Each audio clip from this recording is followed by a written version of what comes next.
നമസ്കാരം, എന്റെ മദ്രസകൾ, എന്റെ ഖുർആനുകൾ, എന്റെ ഖുർആൻ പഠന കേന്ദ്രങ്ങൾ ഒരിക്കലും മനുഷ്യനെ അകറ്റാനുള്ളതല്ല.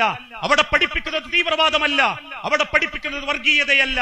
മറിച്ച് മനുഷ്യനെ മനുഷ്യനായി കാണാനും ദൈവത്തിന്റെ തൃപ്തിക്ക് വേണ്ടി പരസ്പരം സ്നേഹിക്കാനും ജാതീയതയില്ലാതെ, വർഗീയതയില്ലാതെ, തൊട്ടുകൂടായ്മകളില്ലാതെ, തീണ്ടിക്കൂടായ്മകളില്ലാതെ, മേൽജാതി കീഴ്ജാതി എന്ന വിശ്വാസമില്ലാതെ ഇന്ത്യ എന്ന മഹാരാജ്യത്തിനെ സ്നേഹിച്ചുകൊണ്ട് പെറ്റുമ്മയെ പോലെ സംരക്ഷിക്കണമെന്നും അതിനുവേണ്ടി രക്തം ചിന്തുന്നവൻ സ്വർഗാവകാശിയാണെന്നും പഠിപ്പിച്ച എന്റെ മദ്രസകളും എന്റെ ഖുർആനിക സ്ഥാപനങ്ങളും എന്നും ഈ സമൂഹത്തിന് മുൻപിൽ കാണിച്ചു കൊടുക്കുന്നത്, മനുഷ്യരെ, നമ്മളൊന്ന് ഒരു ദൈവത്തിന്റെ സൃഷ്ടികളാ, തിരിച്ചു പോകേണ്ടത് ഒരു ദൈവത്തിന്റെ അടുത്തേക്കാ.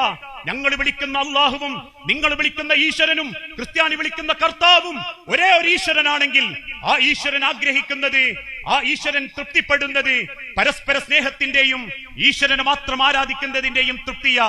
ദൈവത്തെ അന്വേഷിച്ച് നിങ്ങൾ പോകേണ്ടത് അമ്പലങ്ങളിലേക്കും പള്ളികളിലേക്കും ചർച്ചുകളിലേക്കും മാത്രമല്ല. നിന്നെ ഓർത്ത് പുഞ്ചിരിക്കുന്ന മാതാവിന്റെ പുഞ്ചിരിയിൽ ദൈവത്തിന്റെ കടാക്ഷമുണ്ട്. ദൈവത്തെ അന്വേഷിച്ച് നീ പോകേണ്ടത് പള്ളിയുടെ മിനാരങ്ങൾക്ക് താഴേക്കും അമ്പലങ്ങളുടെ വിളക്കുകൾക്ക് പിന്നിലേക്കുമല്ല. നിന്നെയോർത്ത് നിന്റെ അയൽവാസി സന്തോഷിക്കുന്നുണ്ടെങ്കിൽ, നിന്നെ അയൽപ്പക്കക്കാരനായി കിട്ടിയതിന്റെ പേരിൽ അവൻ നിർഭയവാനാണെങ്കിൽ, നിനക്ക് ദൈവത്തെ കാണാൻ പറ്റുന്നത് അയൽവാസിയുടെ പുഞ്ചിരിയിലാണെന്ന് ലോകത്തെ പഠിപ്പിച്ച മതം ഇസ്ലാം എന്ന ലോകത്തെ പഠിപ്പിച്ച സന്ദേശം, ആ സന്ദേശം പഠിപ്പിക്കുന്നത് ഖുർആനിക ആയത്തുകളിലൂടെയാ. ആ ആയത്തിൽ അമുസ്ലിമീങ്ങളെ കണ്ടെടുത്തേച്ച് കൊല്ലാൻ പറയുന്നില്ല. ആ ആയത്തുകളിൽ അമുസ്ലിമീങ്ങൾക്ക് ഭക്ഷണം കൊടുക്കരുതെന്ന് പറയുന്നില്ല. ആ ആയത്തുകളിൽ അമുസ്ലിമീങ്ങളുടെ ഹോട്ടലുകളിൽ കയറരുത് എന്ന് പറയുന്നില്ല. ആ ആയത്തുകളിൽ നിങ്ങൾ മാതാപിതാക്കളെ അവഗണിച്ചേക്കണമെന്ന് പറയുന്നില്ല.